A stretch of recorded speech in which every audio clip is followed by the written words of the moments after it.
Halo-halo po. Mag-ano po tayo ng tuna. Tuna po ang ating baon bukas. Lagyan natin ng litos. Lalagay natin sa tuna. Yan.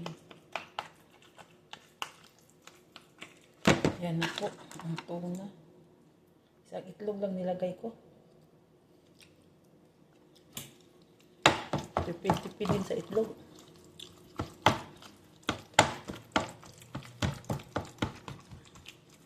Isa lang nilagay ko kay yes na yan, isang piraso.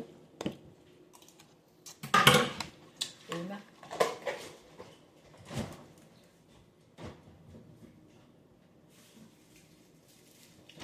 Ito nilagay ko sa isda. Yan na isda ko mga kalab. Dalawang piraso ang nalaman ko sa iyo. Yan o, nilabas dito kanina. Umaga, pagkagising ko. Lambot na to. Ulit na naman nilagay ng isda. Siwin ko lang to. Masarap naman to. Kaya pangat. Kahit ano. Ito po. Anuhin natin. Lutuin. Para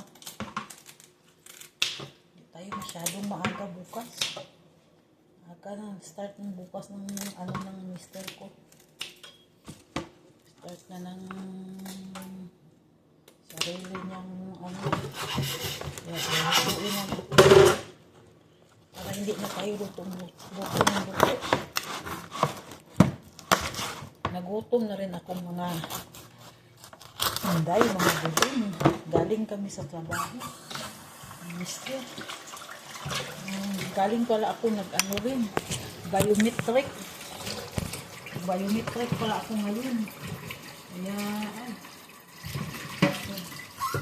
vaccinain ko na lang ito mga para hindi na ako ayaw ko kasi ng prito nito kasi hindi ko mai-enjoy. Gusto ko lang nito gusto na natin ito para hindi na isang luto lang, ayos na. Diba? Kaya isang luto lang, ayos na